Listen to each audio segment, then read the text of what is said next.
Here we go, the final video in a series of videos focusing on the Sonic games in the 2010s. What a ride it's been! Now, although this may be the end of this series, that doesn't mean I'm not going to come back to the other Sonic games at some point as well. Trust me, I have a lot to say about the adventure games, Sonic Heroes, Shadow the Hedgehog, and Sonic 06. I'll probably revisit the Blue Blast sometime in the future, but for right now, this Sonic Forces video, and possibly a Sonic Frontiers video, will be the only things about Sonic I'll be releasing in the coming future. Now let's crack on with the longest video in the series, the Sonic Forces video. I don't know what made me want to make this video so long, but I just felt like I had a lot to say. I was so hyped for this game, and it really let me down. So I've always held a level of disappointment with Sonic Forces that I haven't really let go since the game came out. Yeah, I should just move on, but this game looked to be so much and it delivered so little, so let's get on with it. After the major success of Sonic Mania, I was hyped as hell to dive into the next 3D Sonic installment. It had been 4 years since Sonic Lost World, and I was craving a new 3D game. Because, to be honest, I've always preferred them over the 2D ones. Sorry, I'm a 2000s kid. Anyway, this next Sonic title began development shortly after the completion of Sonic Lost World, so this game was being made for 4 years. But you wouldn't know that when you play the final product. The game was directed by Mario Kishimoto, who at this point has his fingerprints all over the Sonic series and is the series' new staple director after taking the reins from Iizuka. Joining him is the team who developed Sonic Colors and Sonic Generations, so this also means that writers Ken Pontac and Warren Graff return, as well as Jun Sonoe producing the music. Sega relentlessly advertised this game as a tie-in with Sonic Mania, making some people believe that it was going to be Sonic Generations 2. It was going to be more serious and bring back modern 3D elements that were missing in Sonic Lost World, as well as the classic 2D experience. The game was revealed to be Sonic Forces. Before I even start talking about the game itself, I need to talk about the advertising, something I haven't really done with other Sonic games that I've reviewed. Yeah, I might have mentioned trailers here and there in some of the other videos, but nothing as extensive as this. Sonic Forces advertising is so integral to my experience and to the general reception of the game. There was a lot that Sega did to garner attention and build up hype, so let's start from the beginning. The first trailer was premiered at San Diego Comic-Con on the 22nd of July 2016, the same day that Sonic Mania was also revealed. This led to many people believing it would be Sonic Generations 2, and also the fact that classic Sonic was returning, but Sonic Team kept insisting that it wasn't. The teaser for what we now know as Sonic Forces had a serious tone. It was a stark difference against Mania's light-hearted, upbeat and zany trailer. The world was in ruins, giant Eggman robots roaming the land, destroying whatever they see fit, and Sonic had a serious expression on his face. It was building itself up to be taken seriously, and with the "Join the Resistance" slogan tapped onto the end, a lot of people were expecting something big to happen. Well, fast forward a couple of months, and it was revealed during a Japanese stream of Sonic Boom Fire and Ice that a third playable character would be joining the Sonics, along with a new style of gameplay. On May 16, 2017, the third character turned out to be a customizable avatar, with the 3 races of Wolf, Cat, and Rabbit being shown off in the trailer. The next trailer really blew the train off the tracks though, and I remember everybody going crazy. It was similar in content to the previous 2 teasers, showing stages, a few boss fights, but this time it showed the gameplay of the custom character, which was nice. That wasn't the part that caught everybody's attention though. The final 20 seconds, when it was revealed that not only Shadow was returning in a villain role, but so was Metal Sonic, Chaos, and Zavok. Floating above them was a mysterious new villain who seemed to have a weird cube power and a strange mask covering his face. I don't know if this is my memory picking out the good bits, but I remember pretty much every Sonic fan was hyped from this trailer. So much speculation was happening. Everybody took to social media to give their own theories on how Chaos could return, why Shadow was on the dark side again, and why Zavok would ever team up with Eggman and the mysterious new villain who was revealed to be called Infinite. After this trailer, I was pretty much hyped for the game. I want to play it right there. It's one of the only handful of games that I've ever pre-ordered, and I even kept my pre-order after the mediocre reviews started to come out. Yes, unfortunately, Sonic Forces is another mixed bag of good and bad, and left the fanbase disappointed with how underwhelming the final product is. Released on the 7th of November 2017 in North America and Europe, word quickly spread on how much of a letdown this new Sonic game was. And by quickly, I mean quickly.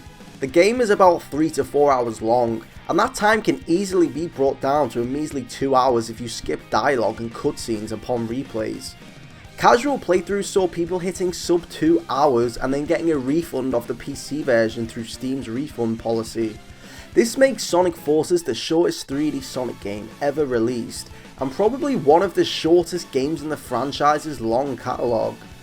Was all the waiting around and building of hype worth it for such a short reward? Not really. This is just one of the many glaring issues that comes up when speaking about Sonic Forces, and it's deservedly so. When taking everything into account, this is one of the game's biggest problems, and it caught many off guard when they picked the game up and finished it in a single sitting. Now, keep the thought of how short this game is in the back of your head when I talk about the story, characters, and gameplay, because it played a big factor into why people were left disappointed. Upon booting up the game, the somber atmosphere envelops you. This game is a complete tonal shift from the others they've released previously. It clearly establishes that it wants to take itself seriously, so I'm going to deconstruct it with that in mind. Upon wanting to start a new game, you're given the option of normal or hard mode. It doesn't explain what the difference is between the modes, except for one being for newcomers and one being for series veterans, but a quick Google search reveals that normal mode caps your rings at 100 and you lose 20 upon being hit, whereas hard mode allows you to collect 999 rings, but you lose all of them upon being hit. It would have been nice to have this information in-game, but why would anyone ever choose normal mode? It also disables scores and ranks and provides no difficulty change between the levels or characters. It's pointless that it was included, but it's not that big of a deal. I just don't understand why a minuscule amount of effort was put into these difficulty options. The game opens with a cutscene from Eggman, raging about how much he hates Sonic and wants to conquer the world. Cubot and Orbot return and are seemingly Eggman's established cohort by this point, as they feature in every game written by Ken Pontac and Warren Graff. An alluring creature is emphasised through the camera work, and a glowing object is implanted within its chest. Suddenly we're taken to Green Hill Zone. Yes, Green Hill Zone again. Although, to be fair with this one, it's quite sandy compared to the others, as it's supposed to represent Eggman sucking the life out of the environment. The first thing that will grab your attention is Tails and Sonic communicating with each other. Imagining Sonic keeping a walkie-talkie somewhere on him is quite funny, considering he's naked and runs at the speed of sound. It's quite a neat idea for your first playthrough of the game. It gives the characters more personality and makes you feel a sense of progression through their dialogue changes, as they pretty much just talk about whatever is going on regarding the story.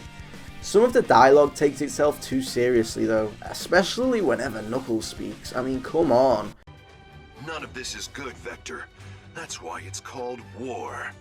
But I'll get more into Knuckles later. One thing that might stick out to you straight away is how on rails the first stage feels. I find that the first stages in any game shouldn't be too complicated, but they should show off enough of the game to entice you to want to play the rest. Nothing here really sticks out. We're in Green Hill again for the billionth time, and essentially boosting down a straight line and homing attacking a few enemies.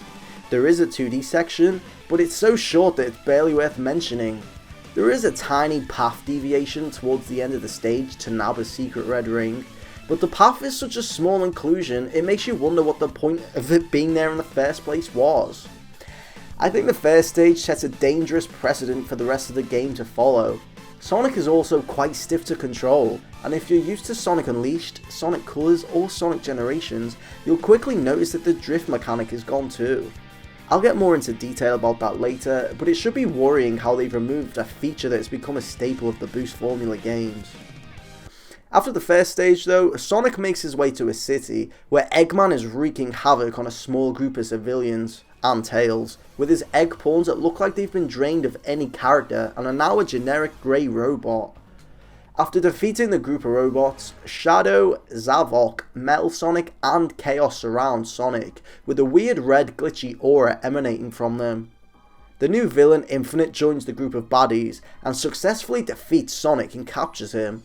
With exposition linking the two, we cut to a scene inside of a lair. Team Chaotix, Silver and Amy are talking about how Eggman's army is unstoppable and about how everybody has lost hope now that Sonic is gone. SBO casually drops that it's been 6 months since Sonic was captured, and Silver claims that Tails has just lost it. Effectively, Tails has gone insane. They start talking about the newest recruit, who's the third playable character, the custom character. This is probably my favourite part of the game. Finally, after so many years of dreaming about it, players can now create a fully fledged anthropomorphic animal of their liking, starting with the species of animal and ending with the clothes that they wear. You can also customize their gender, the colour of their eyes, the shape of their eyes, their fur, their skin colour, their voice, their victory pose, and later on in the game, what weapon that they use. There's quite a lot to customize here, and there's so much more to unlock. Every item of clothing, no matter if it's a hat or a t-shirt, can be unlocked through the in-game challenges that are now present. They're nothing too difficult, just simple stuff like stomp on an enemy, defeat a certain number of enemies in a row, quickly clear a stage, or achieve the best rank. These type of challenges are good, and with the rewards you get, there's an incentive to try and complete them all. There's a lot of clothes here, so by unlocking everything, you give yourself more combinations to create the wackiest animal that there is. Or the coolest cat. There is a lot of potential with a custom character that I'd like to see revisited in a future game, whether it's a main title or a spin-off. The animal races do have their own abilities, but they're nothing special besides the bird's ability to double jump. I think the abilities could be expanded upon, like the type of race you are determining your stats. For example, if you were a rabbit you'd jump a little higher, a cat being a little faster than the others, and a wolf having more physical strength. Maybe they could have another go at a Sonic JRPG. I mean, I wouldn't be against that. Who knows what the future holds. After creating the character to your liking, Knuckles enters the briefing room and is quickly established to be the commander of this resistance due to how seriously he takes himself. He introduces your character to the group, and I don't know why everybody is placing all their hopes on this guy, but okay I guess. They receive word that Sonic is alive on the Death Egg, of course, but we get a staggeringly out of character line from Knuckles claiming that Sonic has been tortured for months aboard the Death Egg.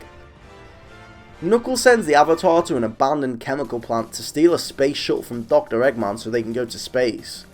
It's here that the custom character receives their first stage, and just think of it like modern Sonics, with a twist.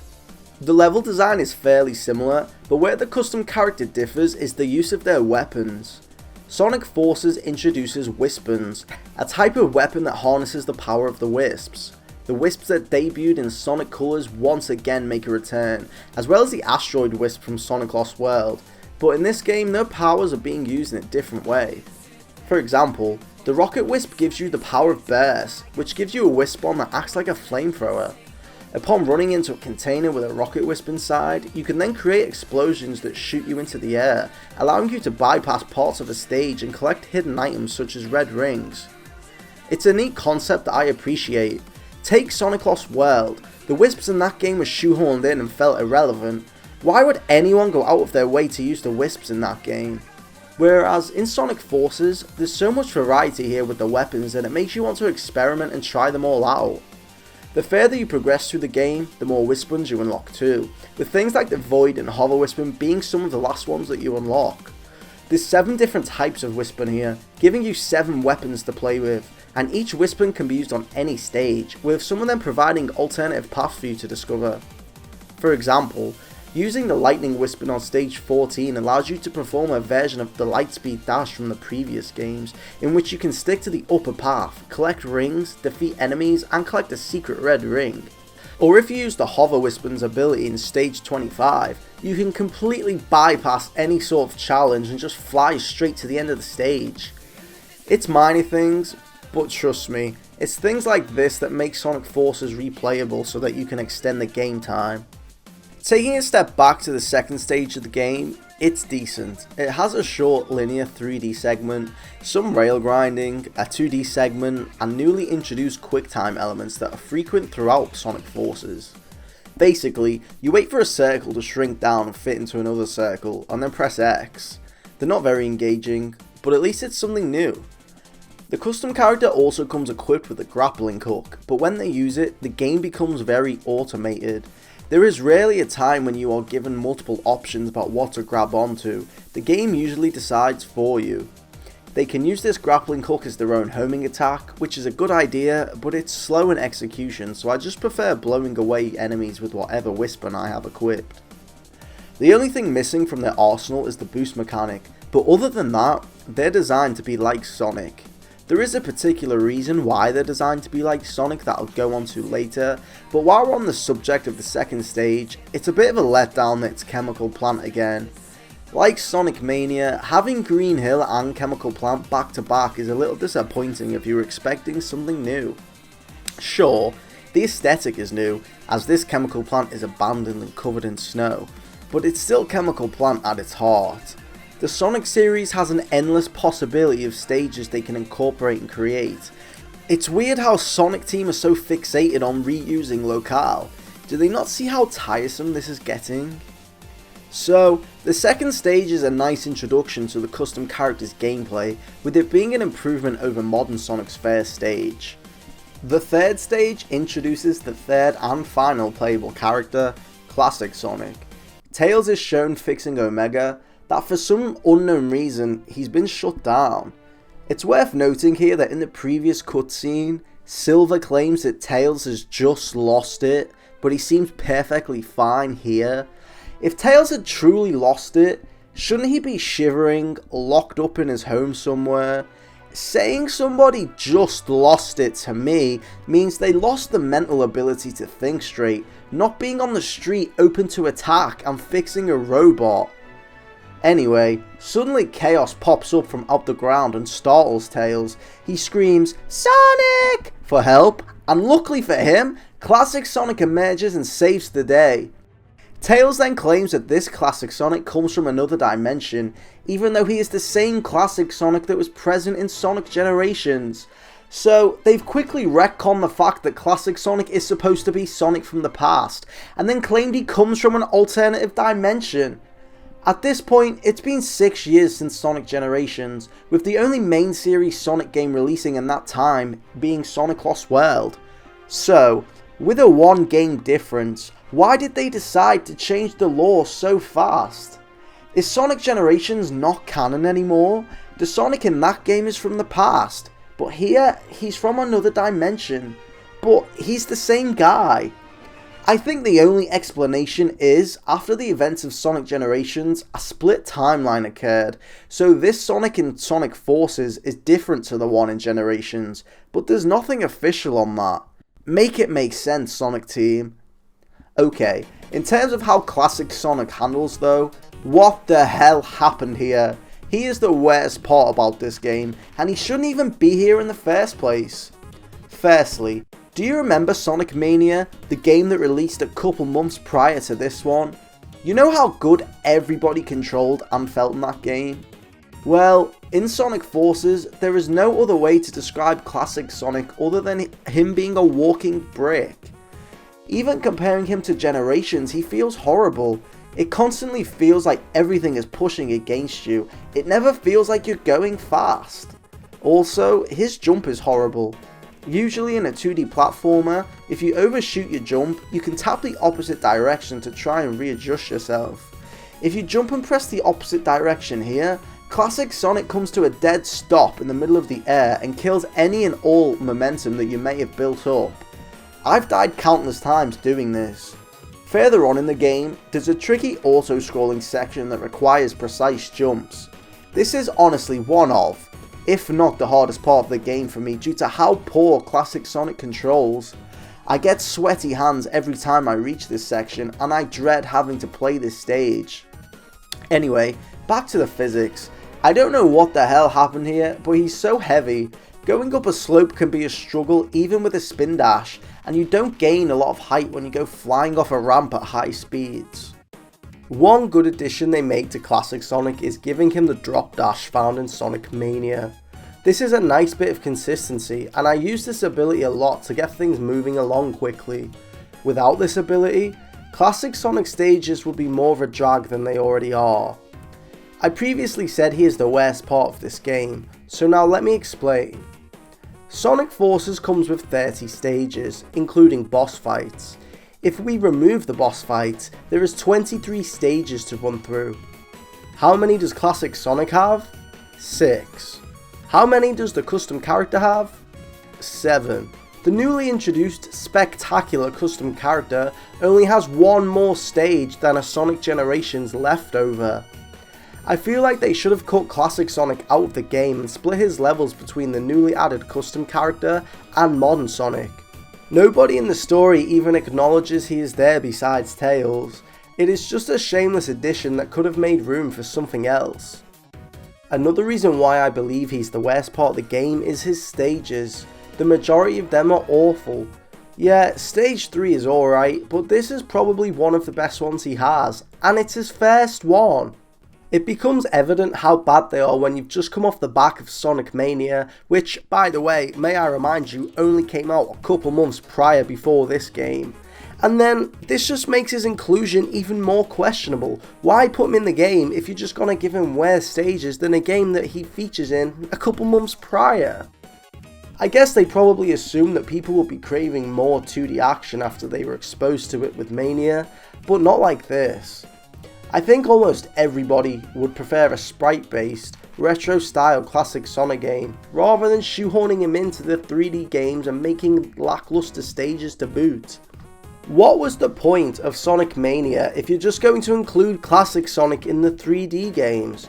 Why can't the 2D and 3D elements of Sonic be separated and a part of their own series? This is another problem of having him here. I think Classic Sonic's existence in this game creates customer confusion. It was alright in Sonic Generations because of the plot, but that should have been the catalyst to give 2D Sonic his own series. What is Sonic Forces trying to be? You have 2D sections in modern Sonic and the custom character stages. Why do we need a character who can only play 2D? Is Sonic Forces a 2D game with 3D elements sprinkled in? It sure feels like it. Classic Sonic's first stage is a pretty standard level, filled with slopes, different paths, standard enemies and a few automated sequences to provide visual flair. It can be beaten quite quickly, just like the previous stages. Unlike previous Sonic games, where you would replay a stage over and over again to try and improve your time, due to Sonic Force's short stage length, you can get a decent time on your first go. Don't be surprised when playing these stages if you get a time that is less than a minute and a half, and this is the case with stage 3 as well. It's easy, and if you've ever played any other Sonic game before, your brain should go on autopilot as it completes the stage. Anyway, after finishing the stage, we are then given a flashback from a couple months before the game takes place, in which the custom character encounters Infinite as he destroys the city. They tremble in fear as Infinite floats above them and taunts them, stating, "Anxiety and doubt is delicious," because this game is super serious and it wants you to know that. I guess this cutscene is put in the game to provide some context as to why the custom character joined the Resistance, but nothing really comes of it except Infinite claiming he recognizes the character later in the game. I think in this situation, having the custom character talk instead of being silent would be better, as they could banter with Infinite and show how much they've grown. Sega probably didn't want to pay to have the same voice lines read over and over again in a different voice, so it's understandable that they're mute. After an alright custom character stage on the Death Egg, the game changes perspective to modern Sonic, who is cuffed in jail. So much for being tortured for months, this guy looks fine. He's even pulling his usual shtick of one-liners and cheesy dialogue, and he still has all of his energy. It doesn't seem like he's tired at all. It's just a weird thing to mention him being tortured for months, and then presenting him to the audience like he is fine. It's so out of pocket, it makes you wonder why the hell they mentioned it in the first place. Moving on though, Zavok is our first boss fight. If you were expecting something like his fight out of Sonic Lost World, then you'd be mistaken. In this fight, Zavok flies around on a gigantic robotic queen bee.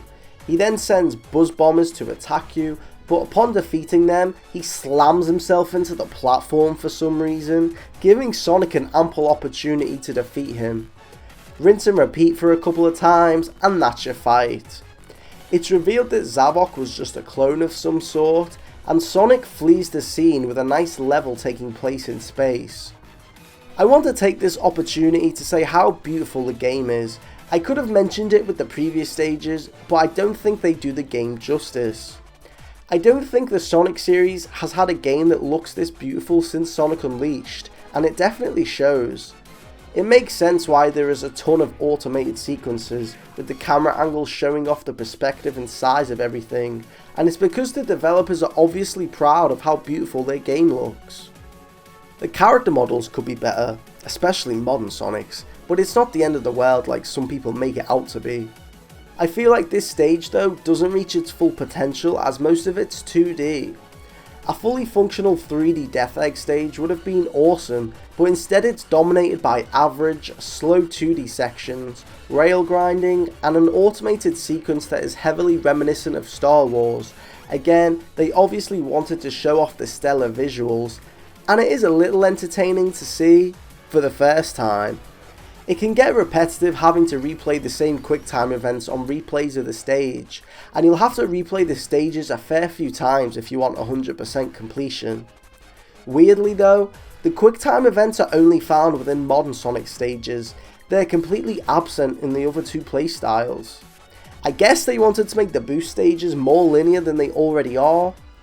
Sonic then unites with the custom character, lets everybody know that he's still alive because they seriously thought he was dead, and prompts the next and final gameplay style, the tag team stages.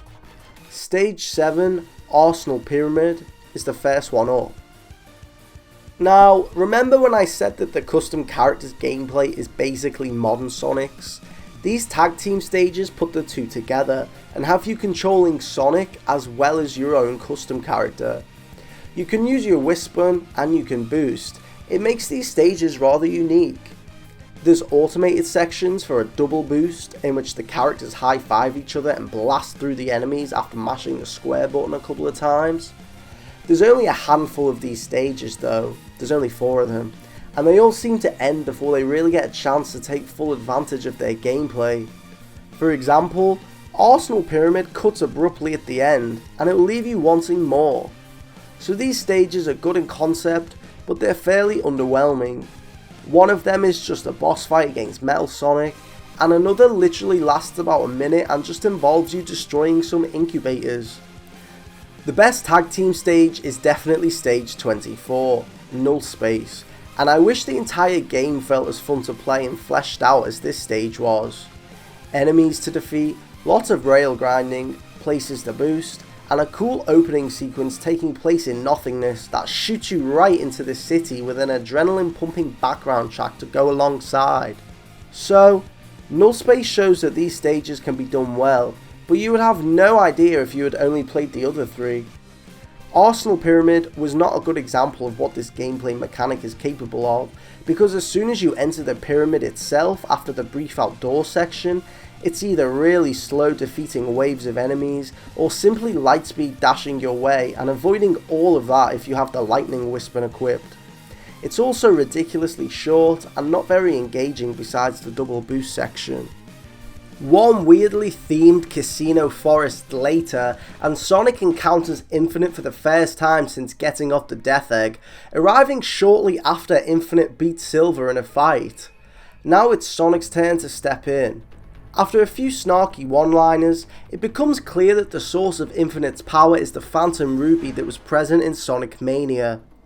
Somehow, through the power of space and time, the Ruby has managed to make its way into Dr. Eggman's grasp, who fused it with Infinite to give him mind-bending powers.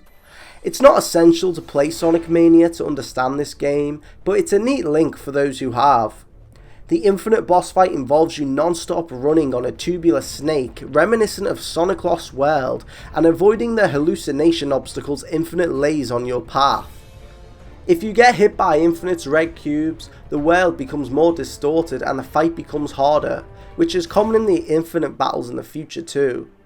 Homing attack him a few times and reach the end of the snake to be propelled into the air to join Infinite and his clones of Illusion, destroying them as you make your way towards the real one.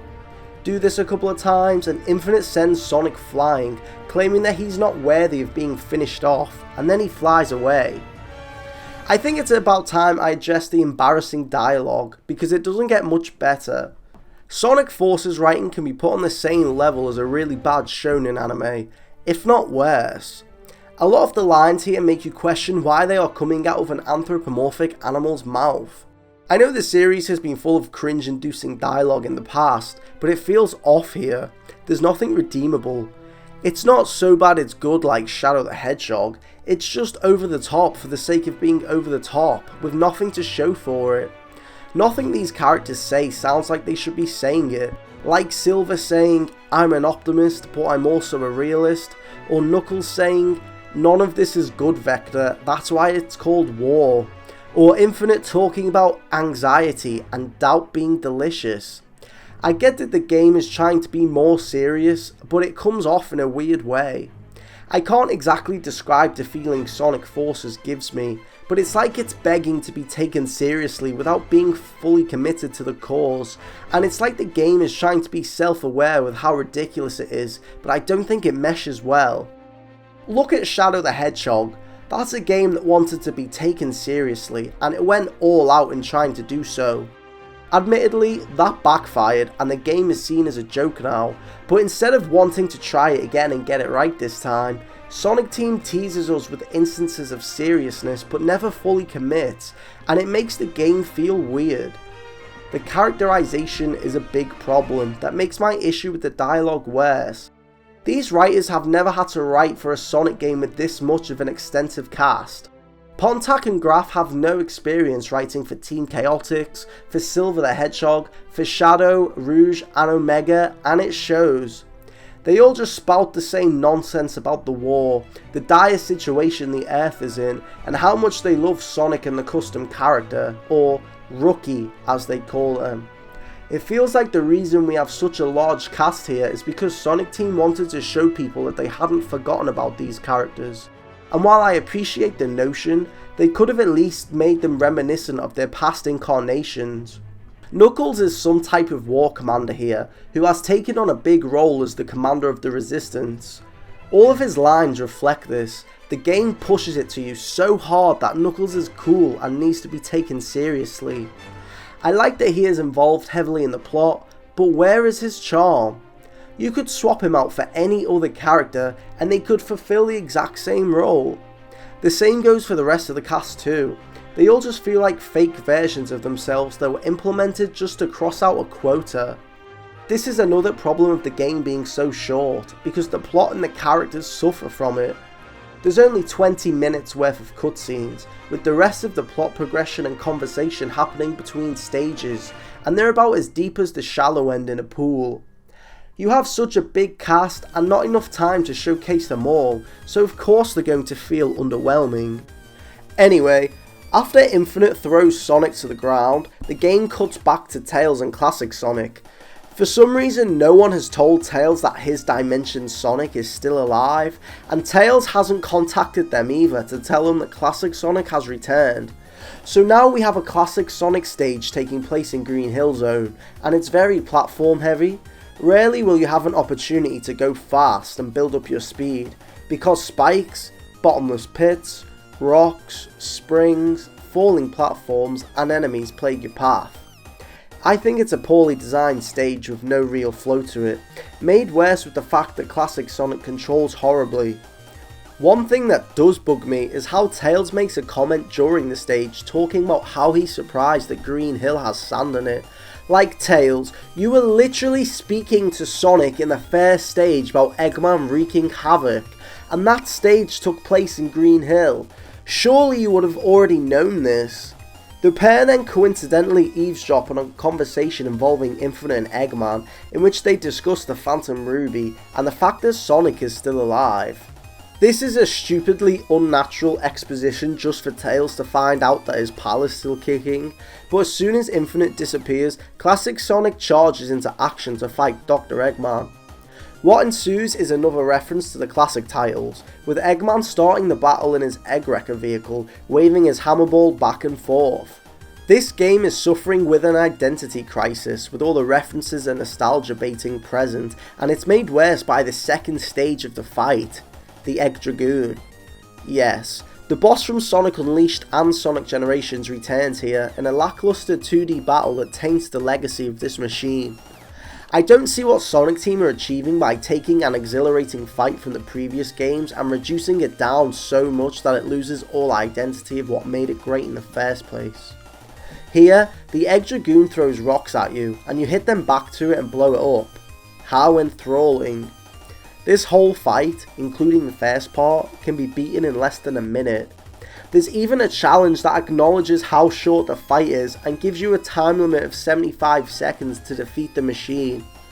Eggman's taunts throughout the fight fall on deaf ears when you realise he designed a machine that could be dismantled in less than a minute. For having a 300 IQ, he is quite stupid. The next level takes us back to the standard city, in which the Avatar needs to defeat enemies and reach the end goal so the city can be evacuated. You're leaving this a bit late, guys. Sonic was taken captive over 6 months ago, and you're only now evacuating the city? That doesn't make any sense. Did the writers forget that in the custom character's backstory, you literally see Infinite destroying the city? So, this has been going on for a while, and you're only now doing something about it? I guess their animal brains couldn't comprehend having to evacuate a city as soon as the terrorism happens, not 6 months later. Anyway, this is one of the better stages of the game because it's quite engaging with the multiple pathways and platforming challenges. There's short automated sequences here that are over quite quick to keep the action going, but they provide good visual flair to make the action seem more intense. It's also a decent length too, compared to the rest of the stages, clocking in at a whopping 2 minutes. It's the little things when it comes to this game. If a stage is 2 minutes long, you'll appreciate it more than the others. Stage 13 then takes us back to the casino forest for one of the worst levels in the entire game. This is probably the worst casino stage in the entire franchise's history. Yes, even worse than the Casino Street stage in Sonic 4 Episode 1. Why is this stage so bad? Well, I'm glad you asked. Stage 13 is plagued by awful pinball tables. They will make you want to rip your hair out with the number of bumpers present here. In reality, the stage isn't that long, but due to the bumpers, it pads it out to appear longer. They are dotted everywhere, and because classic Sonic controls horribly in the first place, it can be quite difficult to navigate where you want to go. It also just feels unnecessary. The stage is visually uninteresting. Just because there's neon lights in the background does not excuse how bland and dark the foreground is. And you wouldn't even know this is supposed to represent a casino if the stage wasn't named after one. How does pinball signify a casino? You could say this about other Sonic games too, but they are filled with slot machines, dice, cards, and roulette tables. There's 2 slot machines that are a hindrance more than they help, especially the first one at the beginning. The placement is awful. The only reason this stage is here is because Sonic Team got it into their heads that casinos are required within a nostalgia-baiting Sonic game because it gives the fans some familiarity. People like it when it's done fully, when the whole stage is a casino, not just when it's sloppily put together elements of a pinball table. Why are we here anyway? Well, it's because Tails had the bright idea of trying to track down Sonic. You know, instead of just returning to the Resistance's headquarters and waiting for him there. The Resistance then tasks the custom character with another job, to reach Eggman's secret base. It's not very secret if they openly know where it is, but for some reason it's surrounded by water tubes reminiscent of a slide at a water park. You'll have to weave your way around enemies as the current forces you to travel downwards and choose between split paths to try and gather secret red rings. It's a very short level, with a brief land section in the middle full of enemies for you to destroy, or if you have the lightning wisp equipped you can zap right to the end and continue on with your water slide adventures. It should take you about a minute to finish the stage, and then the avatar discovers a lonely Phantom Ruby prototype lying on the floor, with classic Sonic and Tails uniting with them.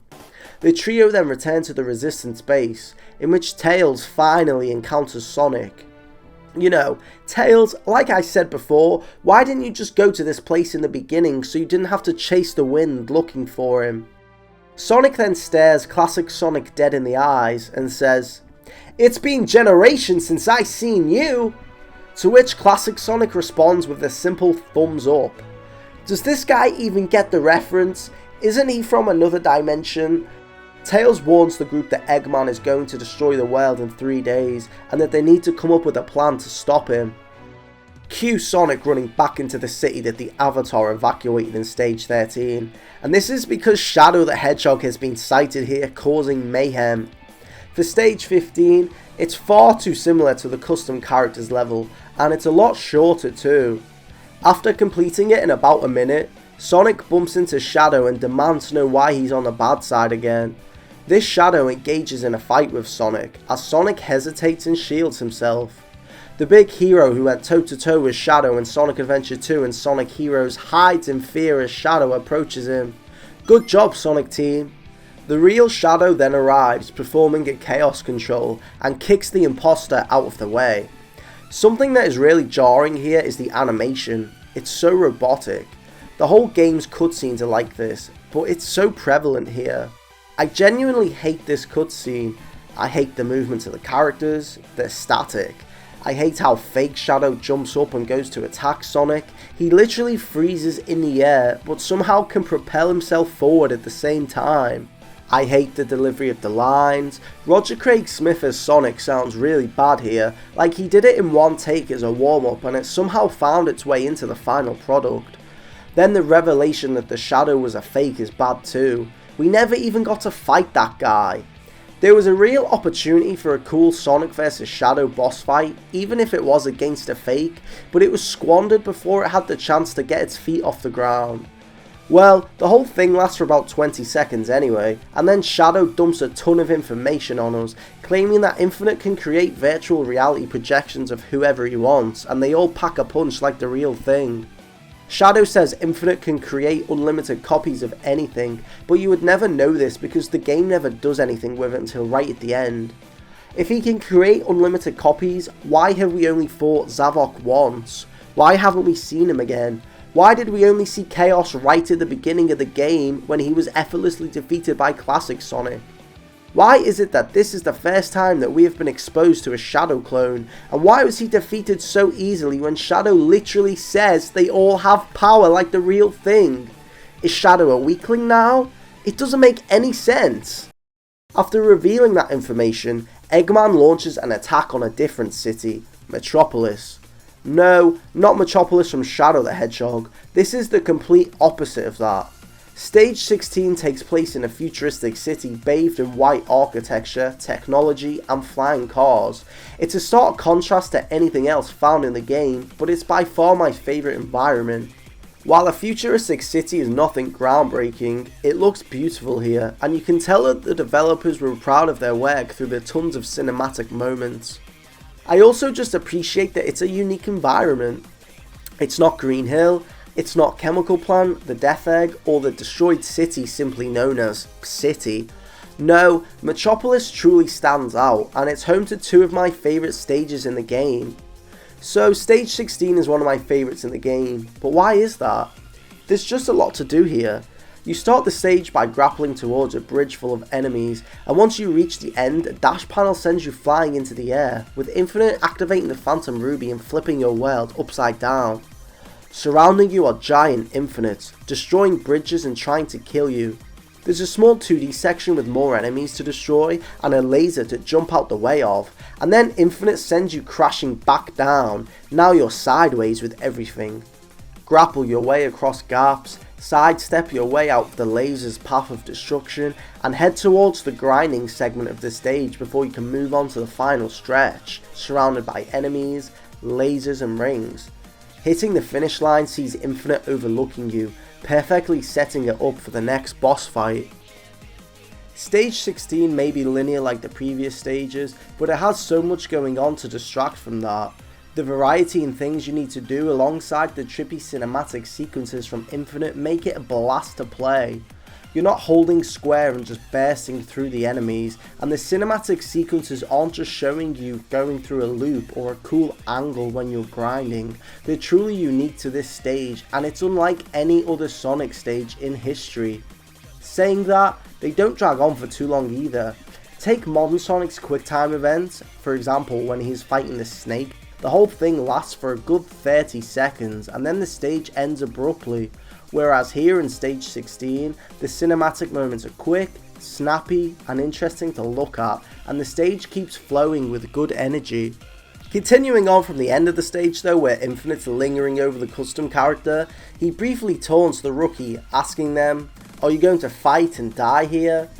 It's another eye-rolling piece of dialogue, but this sets up for another Infinite boss fight. This one is 2D, and depending on what weapon you have equipped, it can be over fast, or it may drag on for longer than it's needed.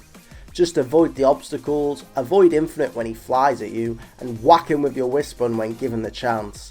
I like how the weapons are different with their damage output, but I feel like the game could have been clearer on this. If you're using the burst weapon, then the fight should be over pretty quickly, but if you're using the lightning weapon, then you can hit Infinite as he hovers in the air. But if you're using the void weapon, good luck. You can't even damage him with that. Instead, you'll have to rely on measly homing attacks to wither him down. The best one to use is the asteroid weapon though, because there's a wisp capsule here for you to absorb that can finish the fight in under a minute. Next, Classic Sonic finds himself in Chemical Plant trying to look for a database for Rouge. It's here that the awful physics are at the forefront. At the beginning of the level, there's a slope that sends you into the air and teases you with a hidden shortcut at the very top of the ramp. Even when I spin dashed multiple times to max acceleration, I could not for the life of me reach the alternative path.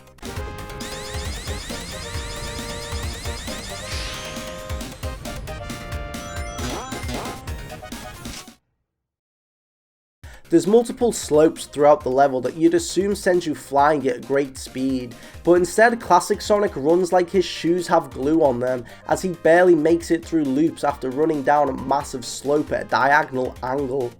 There's also level design ripped straight out of Sonic the Hedgehog 2 here, and at this point, it's making me question whether they're trying to disguise their laziness by claiming it's for nostalgia. We've already had this exact same thing with Sonic Mania, why do we need it again in Sonic Forces, when, let me remind you, it only came out 3 months after Mania? Have they exhausted all their options for creativity that they feel the need to cross their ideas between projects? That they need to replicate something released in 1992? Don't give me the excuse that it's an anniversary title. Just because Generations references the past doesn't mean that this game has to. Sonic Adventure 2 was an anniversary title. I don't see nostalgia bait in the main game there. In fact, Sonic Adventure 2 did the nostalgia referencing a lot better, because if you fully complete the game, you unlock a 3D remake of classic Green Hill Zone. Sonic 06 was an anniversary title, and that wasn't littered with references to past games. Just because they did it once for Sonic Generations doesn't mean every Sonic game has to be like this. Admittedly, this is one of my problems with Sonic Mania 2, but they were only included because Takashi Iizuka suggested that the game include old levels, and even then, they remixed it in an enjoyable way that it breathes new life into the zone. Here, they've been chewed up and spat out and feel lifeless and boring, and this Chemical Plant stage especially is not fun to play through. Now it's time for another tag team stage, if you can call it that. Stage 19, Red Gate Bridge, opens up with Sonic and the Avatar taking down a giant Eggman robot through the use of QuickTime events. It lasts for 30 seconds, and then the pair end up on the bridge, in which Metal Sonic materializes. This boss fight is similar to the one with Infinite, in which you're constantly moving forward, having to boost to get close to homing attack him into next week.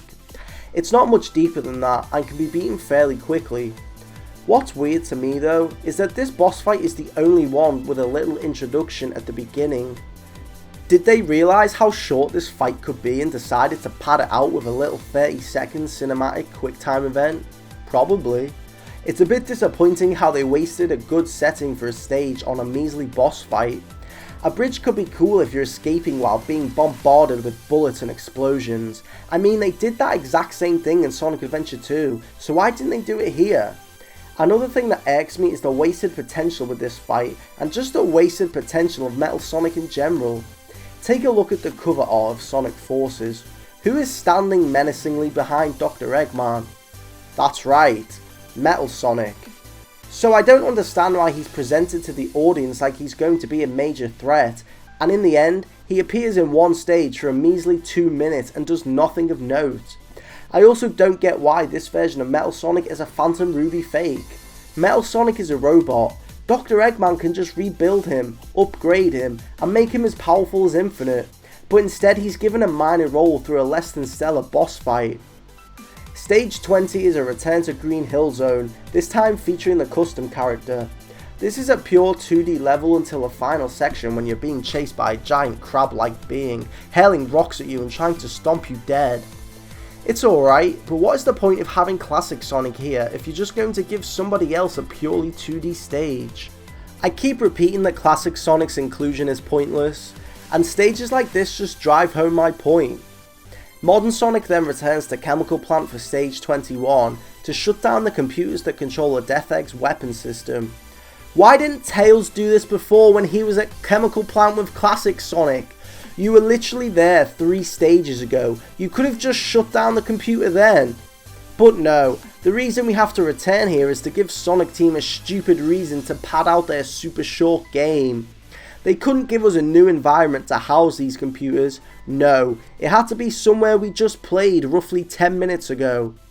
I like how the stage opens with the rail grinding and zip lines. It's fast and keeps you engaged when deciding what paths to choose. The stage nosedives in quality once you actually enter the Chemical Plant though.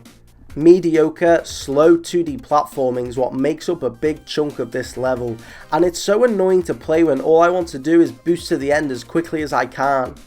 There's a lot of waiting around for purple chemical liquid to either move a windmill-like collection of platforms or to stop being dumped into a bottomless pit. It makes me laugh that the white wisps are found here, because the last thing that you'll want to do is boost and end up dying due to the endless amount of bottomless pits. Stage 22 is another classic Sonic stage that takes place on the Death Egg. I have no idea how he got here. I don't think it's explained whether he took a rocket up there by himself or not, but he's here alright. What awaits here is a very platform based stage. You will rarely go fast. There's an anti-gravity section which is nice, but it doesn't distract from the fact that it's very slow platforming. Things like a conveyor belt taking you to the left when you need to go right, or waiting for a lift to reach the bottom, or a really weird automated sequence in which Sonic is spun around in circles for no apparent reason before the game takes him to where he needs to go. Somehow at the end of the stage, the Death Egg begins to crumble, which is weird because we never actually destroyed anything here. It's a rather boring stage which is made longer through the unnecessary waiting around. It's like they looked at Sonic Colors and thought, what do people like the least about this game? And then took all the waiting around and slow platforming, meshed it together, and made this lifeless stage. Do you remember right at the start of this video I mentioned how the drifting mechanic was removed? Well, stage 23 shows off the absence of this technique and retrospectively highlights why it was removed in the first place. This stage would benefit from having the drifting mechanic here because the paths curve, and if you boost too much you just go flying off the edge. It becomes apparent when playing this stage that this is the first 3D segment like this. The first 3D segment that would have benefited from having the drift. When you reach stage 23, the gears in your head should be turning, and it should hit you like a brick that the reason that this mechanic is gone is because if it was implemented, it would become more apparent that the other 3D stages are essentially you just running down a straight path the entire time. You can make the argument that the other Boost games are full of straight paths too, but it's nothing like what is found within Sonic Forces. Sonic Forces is everything wrong about the boost mechanic and sums up the press boost to win meme that's been floating around the community for years. It is a culmination of everything wrong with the boost mechanic and is the worst showcase for it so far. The 2D section is fun though, it's probably the hardest portion of the game so far. It's simple platforming ideas, but it tests your reaction time through moving platforms and spikes. There's a little 3D section afterwards, and then Sonic catches up with Eggman, who is suspiciously waiting quietly on a rooftop. Eggman threatens Sonic with death, and then instructs Infinite to create null space, which is essentially a black hole. It's a closed off space in which nothing exists, and Sonic and the custom character end up being sucked inside. The opening for stage 24 shows Sonic and the rookie running on a purple cuboid path in null space. You might think maybe the whole level will take place here, but the pair literally escape from null space within 15 seconds. It makes you question what the point of putting them there in the first place was. I have to admit though, this is probably my favourite stage in the game. The main theme is blasting throughout the entire stage, which makes you feel like something cool is happening. It keeps the adrenaline pumping and makes standard things like grinding on rails or defeating enemies feel that much better.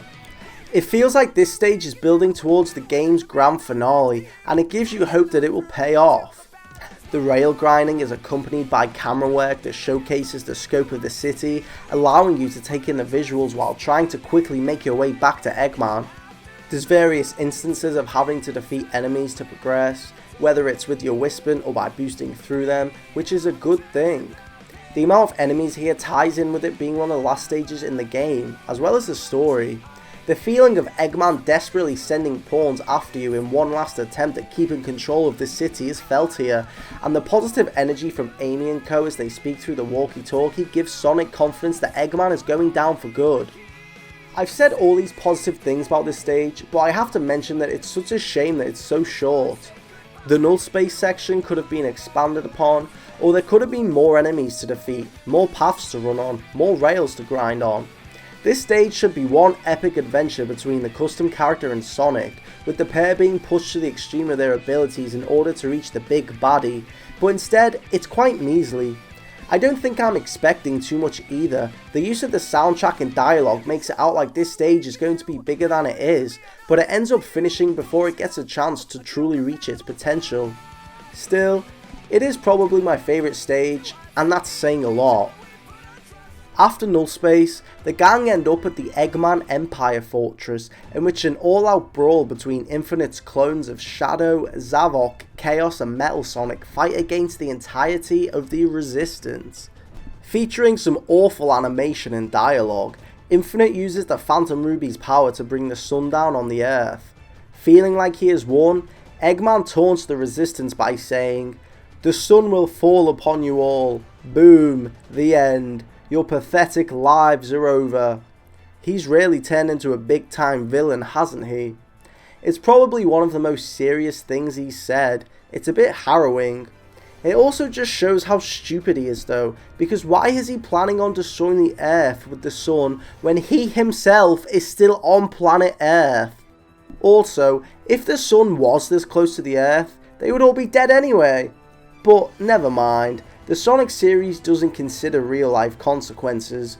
I mean, look at Station Square being flooded in Sonic Adventure, or the moon blowing up in Sonic Adventure 2. Now it's the rookie's turn to use a Phantom Ruby prototype, which if you remember they picked up at the end of stage 14 when they saw Tails in Classic Sonic. And they use this prototype to make the sun disappear and save everybody.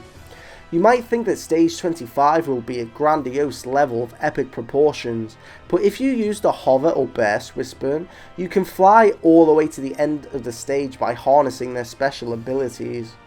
I'm not making this up. You can also achieve 999 rings pretty easily this way too, making it a great way to grind for the collective ring achievements. This is the only way I have ever finished this stage in the 5 years Sonic Forces has been out, and I'm not changing my ways now.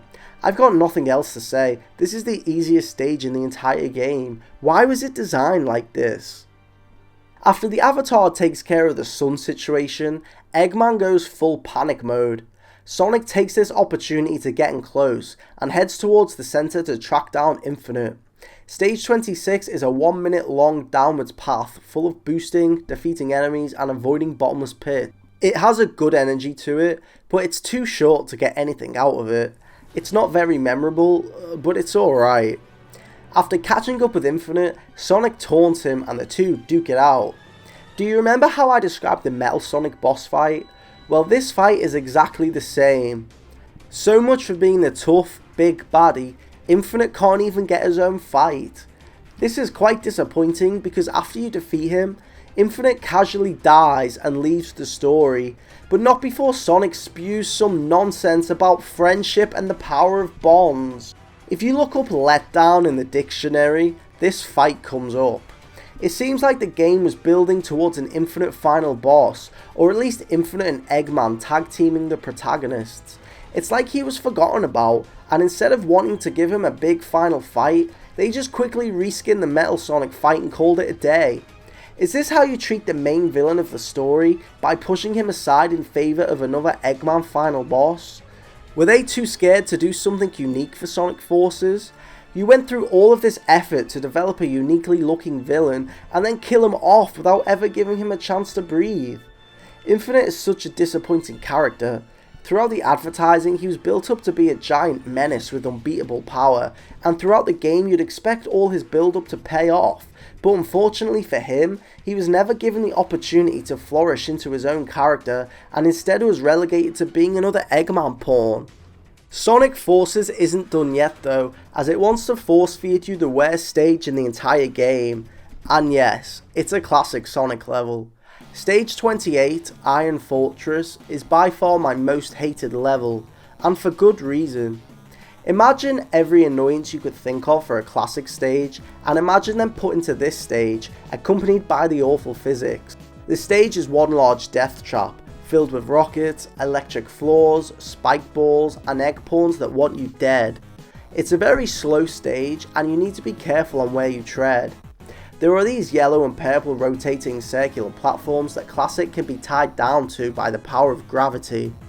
If you go into a ball and spin around a couple times, you can send yourself flying high to reach other platforms and progress the stage. The main reason I hate this stage so much is because about 1 minute in, there's an auto-scrolling section over bottomless pits, filled with these yellow and purple things, as well as auto lock-on rockets that want you dead. This section wouldn't be so bad if it wasn't so slow, wasn't over a bottomless pit, and if you didn't have to put up with the awful controls and physics while jumping from platform to platform. I can't tell you the amount of times I've died here. I genuinely get so anxious whenever I come up to this part of the stage. On one hand, you could say that's a good difficulty for one of the final stages in the game, and on the other, I'd say how it's unfair to be penalised for the game's awful physics. Countless times I want to try and steady my jump like in previous Sonic games and gently press left on the control stick just for all my momentum to be thrown out the window, grind to a dead stop in the middle of the air and then die. There's also a weird jump delay that becomes ever present here, something I didn't really notice in the previous classic stages. When you press the jump button, it feels like the game takes at least a full second to register what you did, so it can turn the slowly paced auto-scrolling section into a nightmare of trying to do everything as quick as you can to work around this delay. This gauntlet of a stage is unfun to play, is awfully designed, and is filled with various annoyances that make you want to turn the game off. It's by far the most annoying classic stage I have played, and is a less than stellar way for his character to go out. The penultimate stage is nothing special either. It's a tag team stage, but it just involves you quick stepping away from enemies and giant rolling spiky things to make your way towards some capsules to destroy them, and in turn destroy the Egg Fortress reactor, and then you perform a double boost to quickly escape. They really dropped the ball with this one. It's not a very good setup for the final boss. And with that, yes, we are finally at the last boss of the game, and the last stage too.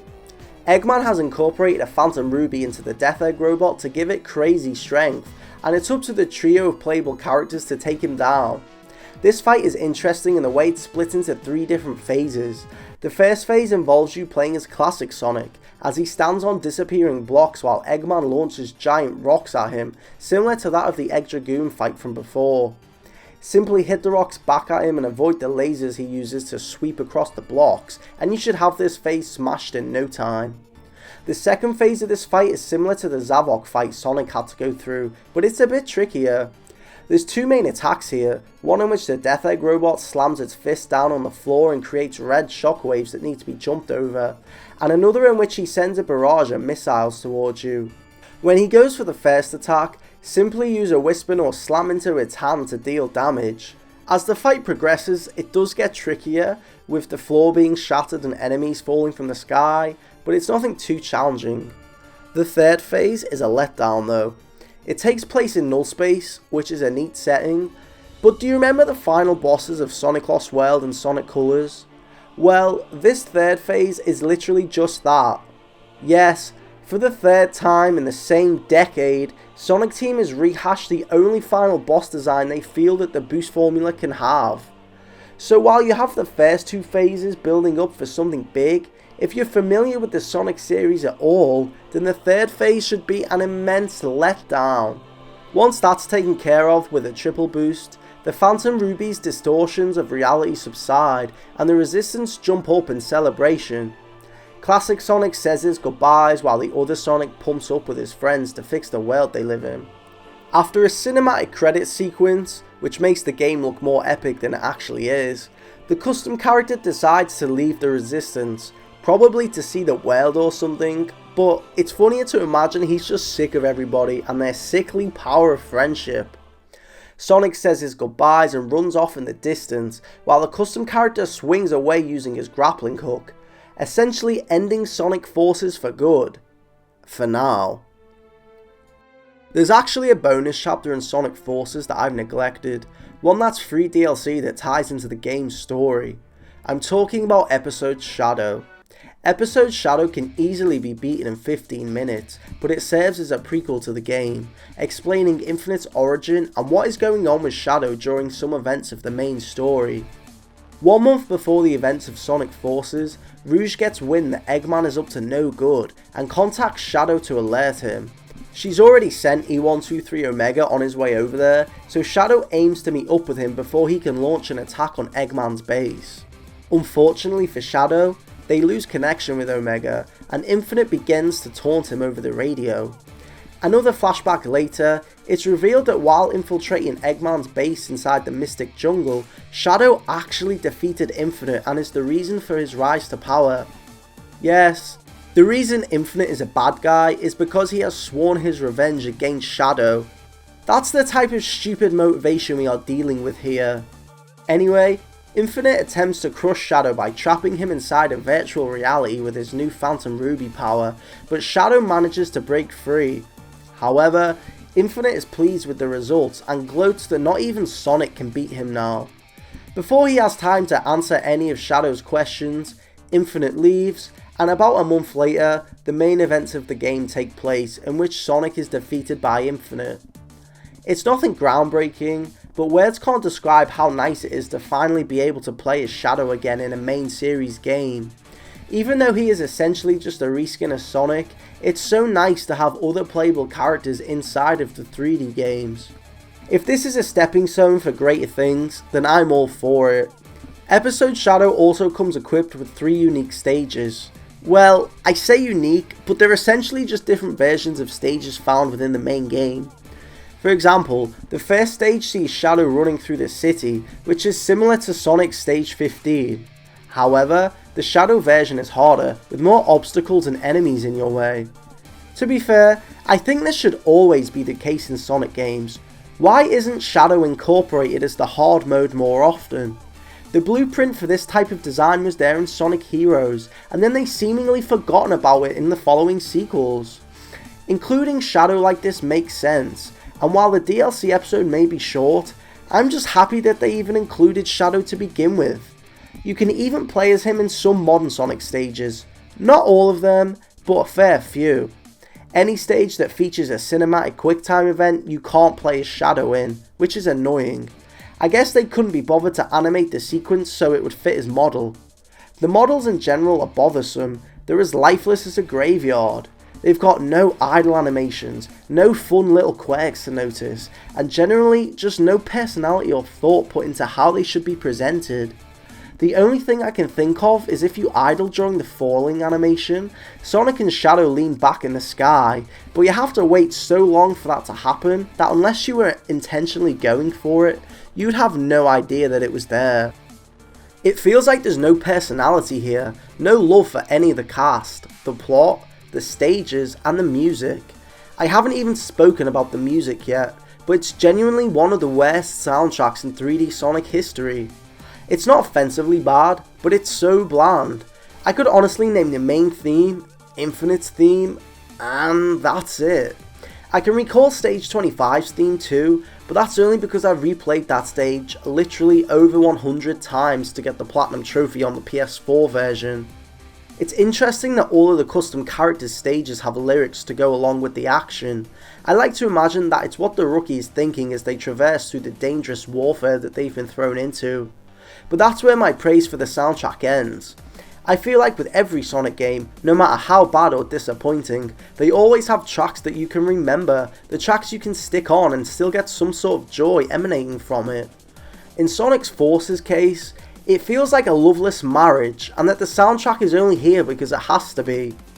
Going from the radiant soundtrack of Sonic Mania to Sonic Forces in the same year pretty much sums up the lack of passion put into this project, and I think Sega knew this too.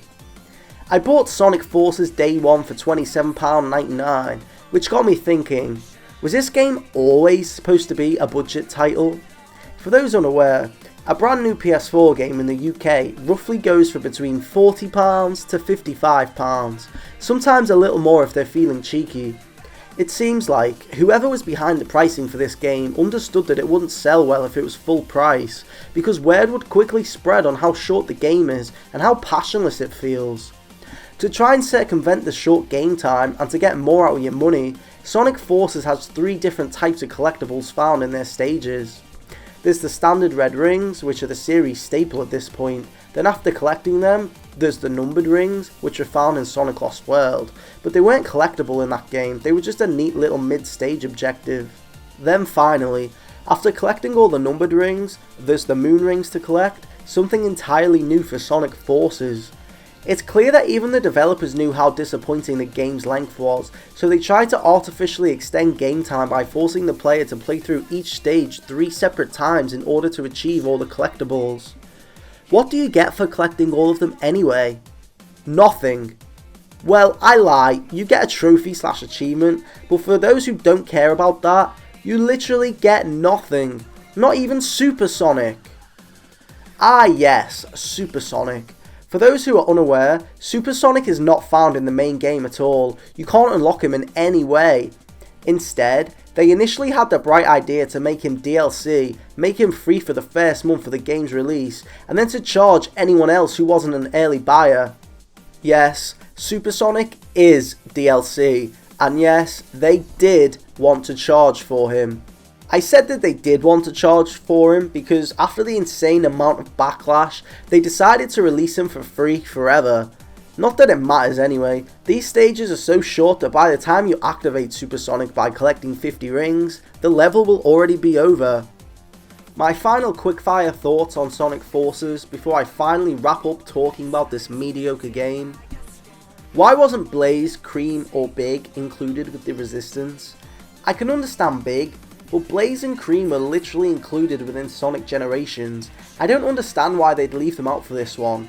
And if anything, wouldn't they want Blaze as additional firepower and support? Silver is literally in this game and has a main role, so why couldn't he have a sidekick Blaze? There's some extra bonus stages for you to play. They're nothing amazing, they're purely just little challenges for you to try and complete as quick as possible. Platform challenges, as well as avoiding getting hit, seem to make up the bulk of the effort. There's daily missions found within this game. For some reason, did they expect people to return to their save over and over again to improve their time and collect the collectibles? Many people picked this up and finished it on the same day. By having daily challenges, it just gives the illusion that you'll be spending more time on this game than you actually will. You can level up the custom character by repeating stages and achieving S ranks, but as far as I'm aware, by achieving the highest rank, it does absolutely nothing. It's just an illusion of progression. Speaking of the custom character, I like the costumes based on the other franchises. Joker from Persona 5, Ai from Super Monkey Ball, Knights from Night into Dreams, a Puyo Puyo hat, and Jet Set Radio Gear too. Finally, a little tip for you if you want to beat this game even quicker.